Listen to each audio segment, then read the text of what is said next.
He talked about a foreign people, the Mongols, and their massive empire, the biggest the world had ever seen, and explained how he had just risked his life to personally visit its capital, in Cathay, modern-day China. Young Marco was stunned.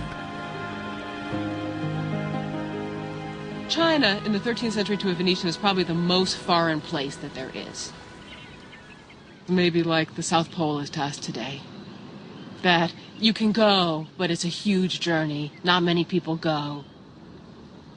There are incredible logistical difficulties. Marco's father also claimed to have risen to favor with Kublai Khan, the new Mongol king. He insisted he was sitting on a gold mine. For with the Khan's favor, he would have prime access to all the treasures of the East.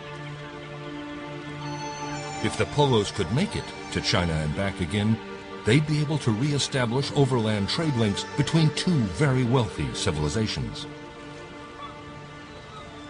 The sudden reappearance of his father must have stimulated him to think about perhaps joining them on a travel of his own. Going to China for Marco Polo would be the most extraordinary adventure of his entire life. They probably don't suspect they're going to get all the way to China, but I think there's enough talk at the time about modern, what's now Turkey or what's now Iran, that he would have been very excited. Marco imagined his journey to the east, the wealth of Cathay, the dangers ahead. Some would say that an imaginary journey is all that he ever took.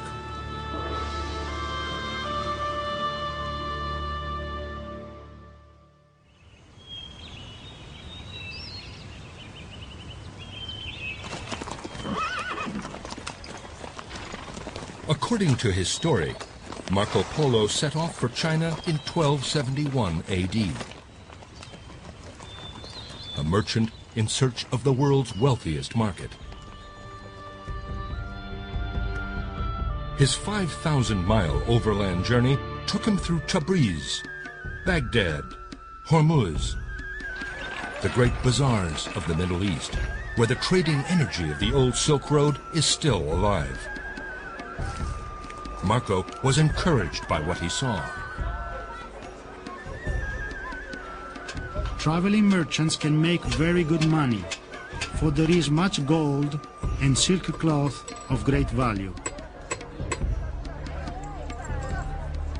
Camping out in the open at night, Marco was careful to protect his profits. Anybody who traveled on the Silk Roads had to be really quite brave and courageous. Many people just didn't make it, in part because of banditry all along the route. One night in Persia, Polo claims to have been robbed. Many of his caravan were killed. Marco was lucky to get away with his life. It's not as simple as taking a plane in Venice and hopping over to Beijing. This was a long, long and demanding journey. After a grueling trek through modern-day Iran and Afghanistan, Polo describes his confrontation with the Pamirs, the infamous mountain range that separates east and west.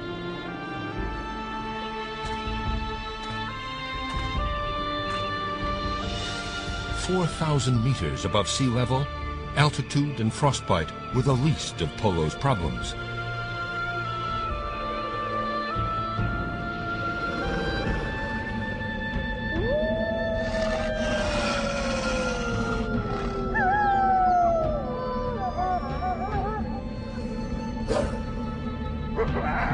There are innumerable wolves, and the bones of their kill are stacked by the roadside to serve as landmarks to travelers in the bleak winter.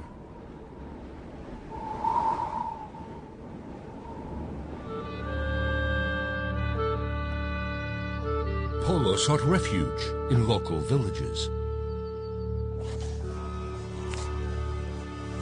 I give you my word that if a stranger comes to the house here to seek hospitality, he receives a very warm welcome. The host bids his wife do everything that the guest wishes. The women are beautiful, vivacious, and always ready to please.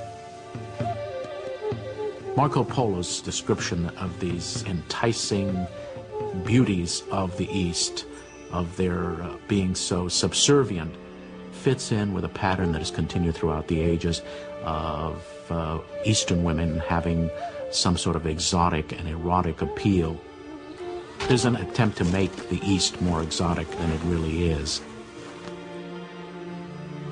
According to his story, Polo now entered the Taklamakan Desert, the most forbidding obstacle along the old Silk Road.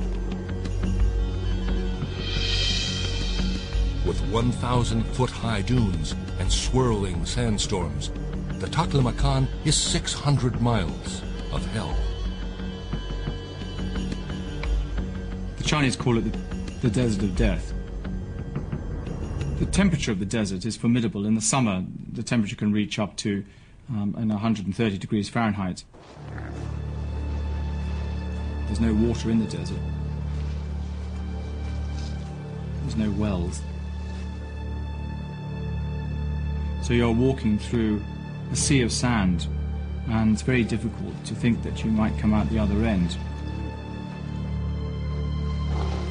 It is here that Polo and his story walk into a heated controversy. Did Polo really make it across the Taklamakan into China? Or is the story of his arrival in the East a complete fabrication? Marco Polo has a format when he travels. He goes from city to city, he tells you where he is, and he tells you how far it is from one point to the next. When he goes to visit the Mongol capital, he departs from that format.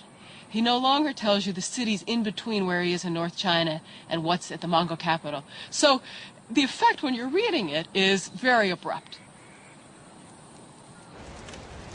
Did he go? How did he go?